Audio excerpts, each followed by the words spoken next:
What's going on, traders? Griffin here, back with another video from Millennial Motivation Entrepreneur. First and foremost, if you're new to this channel and just looking to start winning with money now, consider hitting that subscribe button below. But I'll go ahead and get right to it, guys. I was shooting this video, believe it or not, I shot this video like 2 or 3 times because, to be honest, I wanted to like share my screen with you guys, but I was doing like the iPhone screen recording and it seems to like lag a lot compared to, because I actually shot video footage, that way I would like have my face in and like have the voiceover and whatnot, and then I was gonna put this in the video so then you all would see everything step by step, but it was just lagging so far behind my voice and the other video that was like same exact time. It doesn't make sense.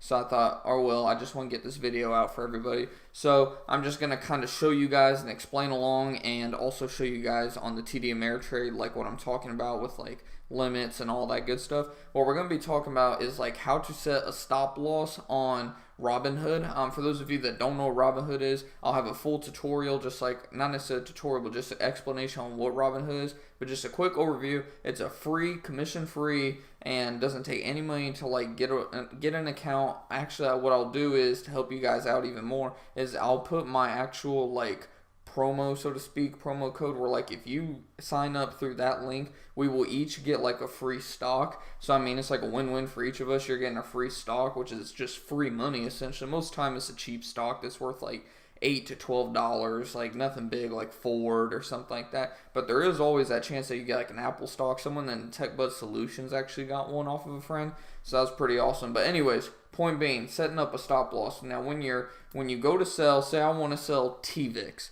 As you can see, obviously, like I'm in the corner pretty small, but hopefully you guys can see that all right. Say I want to sell TVIX. Well, you go to sell, and then here you have your market price. You're never going to want to do, unless if you're just looking to get out of a stock altogether, like you're just sick of watching it, you're sick of having it, you just want to sell it, then you can sell it at a market sell. But 9 times out of 10, what I notice is the market price always changes by the time the sell goes through, and most of the time it's you losing money, even if it's just a few pennies. I like getting all my profits that I want, not what Robinhood thinks I should get and all that. It seems kind of sketchy if you ask me. So what you do is see in the top right corner, hopefully you guys will just like follow along with me. It'd be easier tutorial for you guys. But go in the top right corner to order types, and then as you see, you'll see market, limit, stop loss, stop limit. And the ones that we're going to focus on is limit and stop loss. The main one we're going to focus on is stop loss.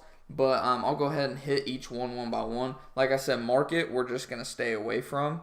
Limit is pretty much just you saying like, when it hits this, I want to sell. It's any price above what you're buying it at, essentially. We rarely do that just because it doesn't cover you if it tends to dip down. It'll kind of help you with saving your profits and whatnot, but it also can kind of backfire, because what if a stock's having a better day than you thought, and then boom, you miss out on like another 2 to 5 or plus percent. So I mean, that one I try to stay away from. But I'll go ahead and skip stop loss, since this is what the video is mostly about. Stop limit is for those people that tend to go in huge bulk, like hundreds of thousands of shares. I'm not going to really hit on that too much, just because I don't even use it personally, and most of you probably won't either. But as time goes along, I'm sure eventually I'll do a video on stop limit.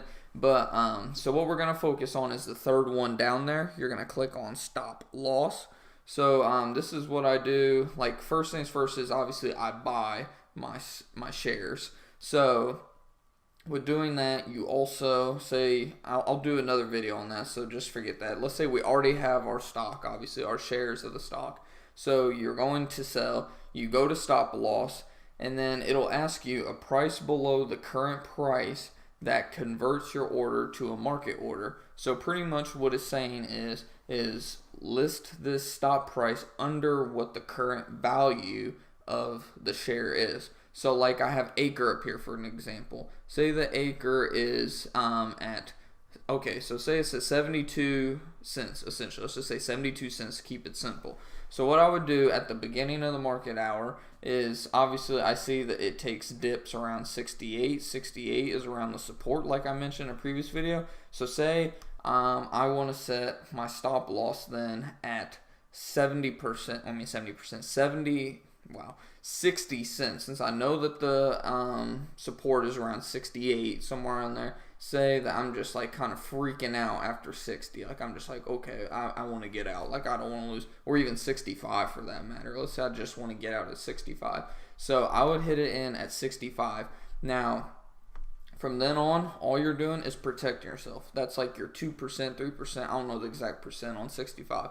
But that is the lowest that it will allow you to go, which then at that point, it will sell your orders for you. You don't have to like you don't have to like stay stuck to your screen, your laptop all day. That was what I messed up and did my first 2-3 days doing day trading, swing trading. And now this just gives me so much more freedom. That's what it's all about at the end of the day. It's just achieving financial freedom where you can literally do whatever you want. I mean, yeah, you still need to keep an eye on it, and I'll talk about that here in a second, why. But I mean, it just gives you so much more freedom. Like I'm gonna go from spending a few hours a day looking at my stocks and whatnot to probably just an hour or two, just because I like looking at numbers and analyzing charts.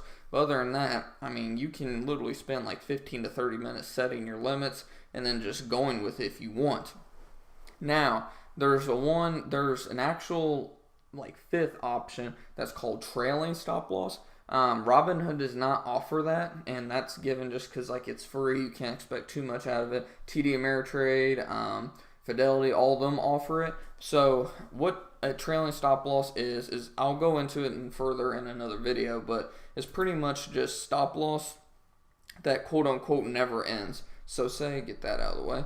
So say with Acre, it starts at 72 cents, right? Like I said, so you say your stop loss originally around 65 cents, whatever. So it starts out at 65 cents. Let's just say 2% to keep it simple. That way people aren't like, oh, 65, not 2%, because I don't know at the end of the day. I really don't care either. But let's just say you want to set it at 2% stop loss. So you set it there. So then what a trailing stop loss would be is as this goes up throughout the day, say it goes up 4%, your stop loss would then move up to plus 2%, technically, but it's minus 2% of that 4%. So it kind of covers your butt it covers your butt when it comes to like protecting your profits, because say you just set it in the morning, you go off to work and you just don't have no time, or you just flat out forget to check, and then you're like, oh crap, I forgot to check and see where my stock was, and then boom, you just missed out on a 10% profit, possibly because it was up 12, came back down to like 4 for the day. Well, if you constantly on Robinhood just cancel your stop loss, you can then just, I mean, it's not canceling an order or anything. You are, but you aren't, because you're then going to set a new stop loss for 2% under whatever it is. I hope that makes sense to you guys. I know it can get kind of complicated. I'm trying to keep it like as simple as possible, but it's easier for sure when you're using like TD Ameritrade, Fidelity. That's why you pay per trade, because I mean, it's literally, it takes all the stress off your shoulders. When you're using Robinhood, you have to literally go in, cancel the stop loss, set a new stop loss. I mean, it's not like a huge like ordeal or anything. It just takes time, and at the end of the day, a lot of people don't have that time. So I mean, overall, the stop loss is for sure the best way to go, because at least at the bare minimum, you are making sure you don't lose any more than 2%. However, like I said, it's not as good as like TD Ameritrade, Fidelity, Scottrade, all those that have the trailing stop loss, but you can still do that on your own. So I mean, it doesn't take a lot of work, and surely if you're doing like day or swing trades, you're gonna be glued. Let's be real, most of us are, at least we have our account like literally within seconds of reach, so surely you're not going to miss out on tons of profits anyways. But it's just something that was brought to my attention that I thought you all should definitely know about, just because I mean, it makes sense. Like, why would you just set your stop loss at -2 and then just let it stay there when you can cancel it, set a new one, and cover your profits essentially? So that's pretty much it for this video, guys. Hopefully it did help you guys out. Hopefully I didn't confuse you guys too much on the trailing stop loss and stop loss. I'll try to go into that more in a future video, a very near future video, actually, for sure. So if you guys definitely want that video, definitely make sure to smash the like button and let me know in the comments below. And like I said, hopefully it did help you guys out. If you have any other questions about Robinhood, also just shout them out in the comments below and I will get to them ASAP. And if you're just new to me, like I said, if this video helped you, definitely consider hitting the subscribe button. It's below, and I'll also put it in one of these upper corners in this video. But until next time, guys, keep on going out there and making profits, and let's make this year the best financial year of our life.